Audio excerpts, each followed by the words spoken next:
करें तो पहला महीना ऐसा जो कि इंडिया में मोबाइल एक्सपोर्ट में $1 बिलियन को टारगेट किया और क्रॉस कर गया। हम अपनी बात करें तो हम कहाँ पर लाई करें? मेरे ख्याल से हमारी प्रायोरिटीज़ कुछ और हैं। अगर देखा जाए इंडिया ने अपनी हर तरह से, अगर वो आईपीएल में आए, वो बॉलीवुड में आए, उन्होंने अपनी मार्केट डेवलप की है, ख़ासतौर पे अपनी आईटी डेवलप की है, उन्होंने अपने मोबाइल इंडस्ट्री डेवलप की है, हर किस्म में, मतलब इवन चाइना को कम्पीट किया उन्होंने। आज जो आपकी मिडिल ईस्ट है इकोनॉमी की बात कर रहा है और इंडिया से ताल्लुकात रख रहा है, क्यों? कि स्ट्रांग इकोनॉमी।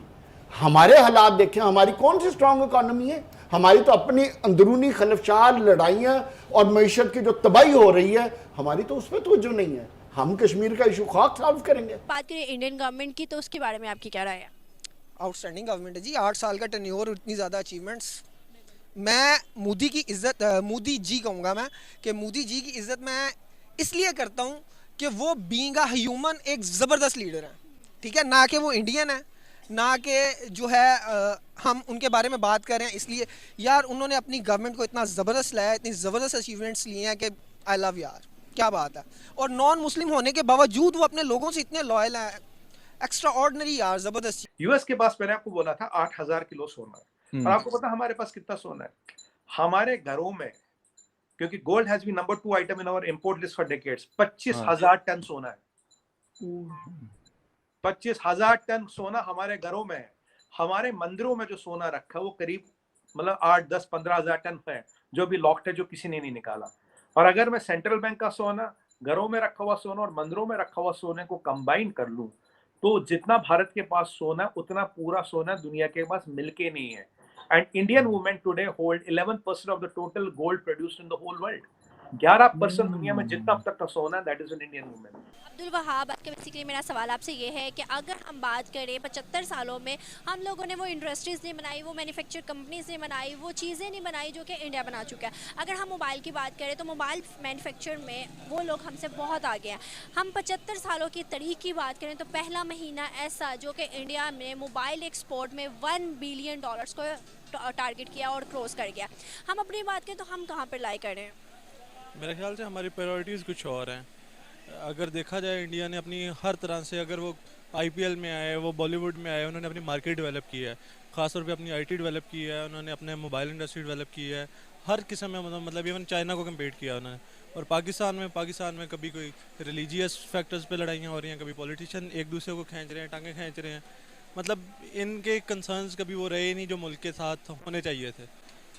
शुरू से ये चीज़ें चलती आ रही हैं। कभी 5 साल एक पूरे करके जाता, अगले पे डाल देता है, अगला आता है वो तो किसी ने भी नहीं पूरे। मतलब एक एज अ पार्टी तो पूरे करते हैं ना। अगर एक मतलब स्टेट हेड नहीं पूरे करता तो एक अदर इशू है। इंडियन लीडरशिप की बात करूँ तो क्या वजह लगती है, एक लीडर जो होता है अपने पूरे मुल्क को चला रहा होता है, उसके नीचे सारे आते हैं, मैनेजमेंट भी सारी आती है। अगर हम देखें इंडिया की बात करें तो इस टाइम दूसरा टेन्योर पूरा करने वाले हैं नरेंद्र मोदी। क्या कहेंगे आप उनके बारे में कि वो मुल्क को किस तरह से लेकर चल रहे हैं? मेरे ख्याल से उनमें यूनिटी वाला फैक्टर बहुत है। अगर वो डिवाइडेड है, हालांकि उसमें मेरे ख्याल से पाकिस्तान को अगर कंपेयर किया जाए, उनमें बहुत मल्टी कल्चर्स हैं, बहुत एक वास्ट वो एक कंट्री है, लेकिन उसके बावजूद उनकी जो कम्युनिटीज़ है ना, अलग अलग जो उसमें मतलब वेरिएशन है, वो आपस में बहुत यूनाइटेड है। अगर आप पंजाब को देखें, वो पंजाब को एज अ स्टेट डेवलप करने की कोशिश करते हैं। तो अगर जारी बात एक स्टेट डेवलप होगी तो ऑब्वियसली वो at the end of the day एक मुल्क को फ़ायदा होगा उसका। उन्होंने अपने छोटे छोटे टारगेट्स रखे हुए हैं, हर बंदा उस टारगेट्स को अचीव कर रहा है, चाहे वो let it be an industry, let it be an state, जो भी है वो एक अपनी पर्सनल कैपेसिटी में, इवन उनके हर बंदा अपनी पर्सनल कैपेसिटी में अपने टारगेट्स अचीव करने की कोशिश करता है। जो मेरे ख्याल इधर हम लोग करते हैं, जिसकी कोई रिस्पॉन्सिबिलिटी होती है वो दूसरे पर डालता है। इंडिया कौन सी चीज़ें ऐसी प्रोवाइड करे है, कौन सी ऐसी स्ट्रेटेजी, कौन सी ऐसी पॉलिसीज़ पे काम किया जा रहा है जो कि चाइना की बड़ी बड़ी कंपनीज इतने सालों की बनी हुई मैन्युफैक्चरिंग करती हुई वो मूव ऑन कर गई है इंडिया? क्या वजह लगती है आप? मार्केट बहुत बड़ी है इंडिया की। मार्केट आपके पास बाकी में मार्केट तो बड़ी है। की मार्केट बहुत बड़ी है, लेकिन उधर मतलब आप कह लेंगे यूज़र बहुत है, हर तरह का यूज़र उधर है इस टाइम। अगर सिर्फ इंडिया ही नहीं, उधर इंटरनेशनल यूज़र बहुत, इंटरनेशनल कम्युनिटी बहुत आ गई है। उसके साथ साथ अगर हम रिसेंट एग्जांपल देखें तो हमारे पास जो पिंक सॉल्ट था, पाकिस्तान का पिंक सॉल्ट, वो अब इंडिया की मार्केट के थ्रू बाहर एक्सपोर्ट हो रहा था। हमारे पास वो मार्केट भी नहीं थी कि अपने नेचुरल रिसोर्सेज को बाहर एक्सपोर्ट कर सके हम, वो भी हमें थ्रू इंडिया करने पड़ रहे थे हर चीज़। मुझे लगती है आपको बड़े बड़े अदारों, बड़े बड़े सीईओज हम देखते हैं, ब्रांड एम्बेसडर देखते हैं, वो सब इंडिया से नजर आते हैं, पाकिस्तानी इसलिए नजर आते हैं। क्या पुरानी कमियां या कोई चीज़ फैक्टर करती है? मेरे ख्याल से अगर एक मैं बेसिक और कोर रीज़न बताऊँ ना, लेकिन वो थोड़ी सी हो जाएगी, थोड़ी गलत साइड पे चली जाएगी, लेकिन वजह वही है कि हर बंदे ने, हर इंस्टीट्यूट हो, हर लीडर हो, उसने अपने काम से काम रखा है, जो उसका काम है उसने वो काम किया। लेकिन अनफॉर्चुनेटली इधर ऐसा कभी भी नहीं हुआ। इधर जिसका जो काम नहीं है उसको वो काम करने पड़ रहे थे, या वो शौक था, I don't know what ever the reason is, लेकिन उन्होंने काम किए हैं और काम किए हैं, जिसकी वजह से इधर कभी भी कोई मतलब स्टेबिलिटी आई ही नहीं है किसी चीज़ में। अगर आज अगर एक बंदा करप्ट है, उस पर केसेस हैं, कल वो पावर में आता है तो वो दूध का धुला हो जाता है, जो कल केसेस कर रहा था वो पकड़ा जाता है। वजह आपके अदारे कहाँ हैं? बहुत अच्छा लगा, thank you so much. Ma'am देखें आप, सबसे पहले तो हमें अपने मुल्क के जो है इकोनॉमिकल क्राइसिस उनको देखना चाहिए, ठीक है। हमारा मुल्क पेंडेमिक्स में से गुजर रहा है, ठीक है। हमारे मुल्क की इकोनॉमी जो है कितने थर्ड लेवल पे है, ठीक है। उसके बाद आप मैन्युफैक्चरिंग की बात कर रही हैं, हमारे पास टेक्नोलॉजी ही नहीं है, ठीक है। अगर हमारे पास कोई आके अपना फ़ोन असेंबल करता है तो हम यहाँ तक उससे उसकी टेक्नोलॉजी भी नहीं ले सकते, ठीक है। वो अपना काम कर रहा है, मुंह छुपा के कर रहा है या दिन दहाड़े कर रहा है, वो एक अलग बात है, ठीक है। हम टेक्नोलॉजी पे बात करते ही नहीं है। जो मैन्युफैक्चरिंग की बात है तो इंडिया देखें, इंडिया जो है IT का हब है, ठीक है। टेक्नीशियंस बहुत ज़्यादा वहाँ। क्या फकर भाई, अब आपको अगर अपने करेंसी ग्लोबल बनानी है, आपको सुपर पावर बनना, आपको 4 चीजें चाहिए। पहली पास आपके स्ट्रॉन्ग इकोनॉमी है, वो है।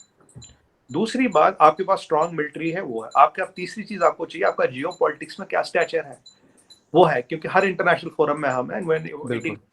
चौथी चीज यहाँ जो गेम चेंजर है वो है, अगर दुनिया में आप अपनी करेंसी को ग्लोबल बनाएंगे तो दुनिया पूछेगा आपके पास सोना कितना है।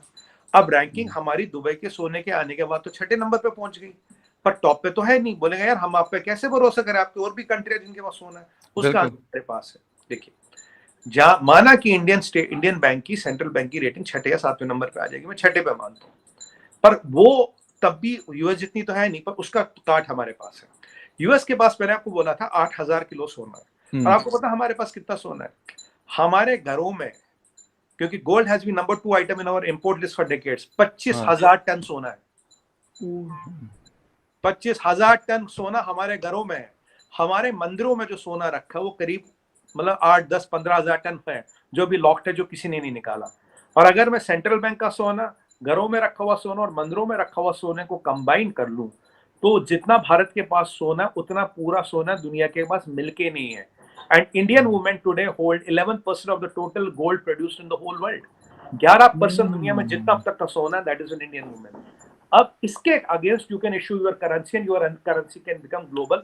ये चीज चाइना कर नहीं सकता। चाइना पैसे होके भी सोना नहीं खरीद सकता, क्योंकि इतना सोना अवेलेबल है ही नहीं, मार्केट में सोना है ही नहीं, खरीदे हुए कहां से। तो सोना खरीदने की जो कवायद है ये है, because this gold will act as a counter balance to your currency going global. This is the answer. बिल्कुल सुमिन जी, ये तो बड़ी इंपॉर्टेंट है कि इकोनॉमी अगर आपकी स्ट्रांग होती है तो उससे फिर डिफेंस में आपको जो चीज चाहिए आप